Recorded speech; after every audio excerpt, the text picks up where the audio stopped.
माया जब बस से उतरी तो उसके हाथ कांप रहे थे। ससुराल में लगी चोट के निशान तो छिप गए थे, लेकिन रूह पर जो जख्म थे उन्हें लेकर वह अपने उस घर की ओर बढ़ रही थी जहां उसने अपना बचपन गुजारा था। उसे लगा था कि भाई की चौखट पर कदम रखते ही उसका वनवास खत्म हो जाएगा। उसे क्या पता था कि असली अग्नि परीक्षा तो अब शुरू होने वाली है।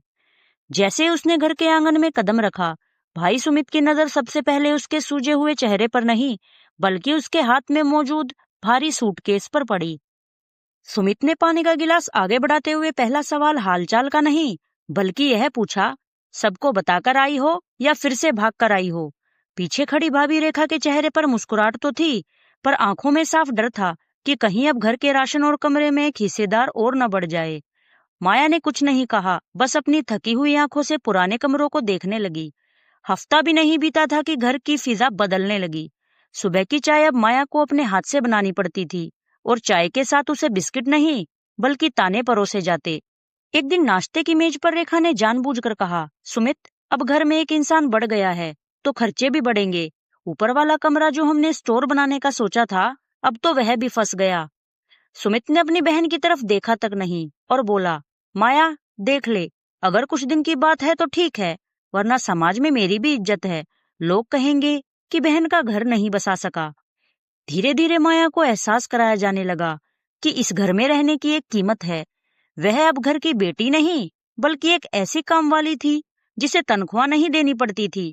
भाभी अपने बच्चों को माया के पास छोड़कर खुद सहेलियों से मिलने चली जाती। रात को जब सब सो जाते तो माया रसोई में जूठे बर्तन साफ करती, और उसकी आंखों के आंसू उन बर्तनों के साथ बह जाते। एक दिन जब माया ने अपनी पुरानी किताबों को हाथ लगाया तो सुमित चिल्ला पड़ा, इन डिग्रियों का अब क्या अचार डालना है? घर के काम में हाथ बटाओ, वही बहुत है। वैसे भी यहाँ मुफ्त की रोटियां कब तक तोड़ोगी? हद तो तब हो गई जब सुमित ने माया के ससुराल वालों से छिपकर बात की और उन्हें माया को ले जाने के लिए बुला लिया। माया ने जब विरोध किया तो भाई ने साफ कह दिया, या तो उस घर जाओ जहां तुम्हारी शादी हुई है, या फिर अपना रास्ता नापो। मेरा घर धर्मशाला नहीं है। उस पल माया के अंदर कुछ टूट गया। वह समझ गई कि जिस मायके के दम पर वह ससुराल से लड़कर आई थी, वह तो सिर्फ एक भ्रम था। उसने अपना झोला उठाया। इस बार उसकी आंखों में आंसू नहीं, एक ठंडी आग थी। उसने मुड़कर भाई से कहा, भैया, आज आपने मुझे बेघर नहीं किया, बल्कि मुझे आजाद कर दिया। आज समझ आया कि सर ढकने के लिए भाई की छत नहीं, खुद की जमीन होनी चाहिए। माया उस घर से हमेशा के लिए निकल गई, लेकिन इस बार वह किसी और के घर जाने के लिए नहीं, बल्कि अपनी पहचान बनाने के लिए निकली थी। माया उस घर की दहलीज पार तो कर गई, लेकिन बाहर की दुनिया उसके लिए और भी डरावनी थी। जेब में सिर्फ कुछ 100 रुपए थे और हाथ में वही पुरानी एमए और बीएड की डिग्रियां। शुरुआत में वह एक सहेली के यहाँ रुकी और छोटे मोटे ट्यूशन पढ़ाना शुरू किया। भाई और भाभी को लगा था कि 2 दिन ठोकर खाकर माया वापस आएगी और उनके पैर पकड़ेगी। भाभी तो मोहल्ले में कहती फिरती थी, देख लेना, भूखी मरेगी तो यहीं आएगी। आखिर भाई के बिना बहन का वजूद ही क्या है? लेकिन माया ने हार नहीं मानी। उसने दिन रात एक कर दिया। दिन में वह एक प्राइवेट स्कूल में पढ़ाती और शाम को प्रतियोगी परीक्षाओं की तैयारी करती।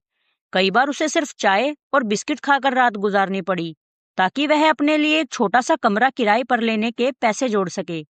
2 साल कड़ी मेहनत के बाद माया का चयन एक सरकारी शिक्षिका के रूप में हो गया। अब उसके पास अपनी पक्की नौकरी थी, अपना बैंक बैलेंस था, और सबसे जरूरी, अपना एक छोटा सा घर, जिसकी नेम प्लेट पर लिखा था, माया का आशियाना। उधर भाई सुमित की आर्थिक स्थिति बिगड़ गई। भाभी के फिजूल खर्चों और सुमित की लापरवाही ने उन्हें कर्ज में डुबो दिया। जिस घर पे उन्हें बड़ा घमंड था, उसकी नीलामी तक की नौबत आ गई। एक दिन सुमित और रेखा माया के नए घर पहुंचे। सुमित की नजरें झुकी हुई थी। रेखा, जो कभी माया को बासी रोटी देती थी, आज हाथ जोड़कर खड़ी थी। सुमित रुआंसा होकर बोला, माया, हमसे बड़ी भूल हो गई। हमने तुझे बोझ समझा, जबकि तू तो इस घर की लक्ष्मी थी। हमें थोड़े पैसों की मदद चाहिए, वरना हम सड़क पर आ जाएंगे। माया ने बड़े शांत भाव से उन्हें सोफे पर बिठाया और पानी पिलाया। उसने एक चेक बुक निकाली और एक बड़ी रकम भरकर सुमित की ओर बढ़ा दी। सुमित की आंखों में चमक आ गई। उसे लगा माया फिर से वही पुरानी भोली बहन बन गई है। लेकिन माया ने चेक देते हुए कहा, भैया, ये पैसे मैं आपको इसलिए नहीं दे रही कि आप मेरे भाई हैं। ये मैं उस किराए और खाने का कर्ज उतार रही हूँ जो आपने और भाभी ने मुझे मायके में रहने के बदले गिनवाया था। आज से मेरा और आपका हिसाब बराबर हुआ। भाभी ने पैर पकड़ने की कोशिश की तो माया पीछे हट गई और मुस्कुराकर बोली, भाभी, अब मुझे आपकी सेवा की जरूरत नहीं है। अब मैं अपनी रोटियां खुद कमाती हूँ और इज्जत से खाती हूँ। आप ये पैसे लीजिए और अपना घर बचाइए, पर अब दोबारा इस घर की चौखट मत चढ़ना, क्योंकि यहाँ बेचारी माया नहीं रहती। माया ने दरवाजा बंद कर लिया। आज पहली बार उसे वह सुकून मिला जो उसे सालों से नहीं मिला था। उसने साबित कर दिया कि एक औरत का असली मायका उसका अपना आत्मविश्वास होता है। आज की सीख, एक औरत का सबसे बड़ा और सच्चा मायका उसका आत्मनिर्भर होना है, क्योंकि जब आपके पास अपनी जमीन और अपनी कमाई होती है, तब दुनिया आपको बोझ नहीं, सम्मान की नजरों से देखती है। और रिश्तों की पहचान संकट में होती है। खून के रिश्ते हमेशा अपने नहीं होते, अपने वो होते हैं जो दुख में आपका साथ दें, न कि आपकी मजबूरी का फायदा उठाएं। दोस्तों, अगर आपको ये कहानी पसंद आई है तो वीडियो को लाइक और शेयर जरूर करें। और अगर आप चैनल पर नए हैं तो चैनल को सब्सक्राइब कर ले, साथ ही बेल आइकन भी दबा लें। धन्यवाद।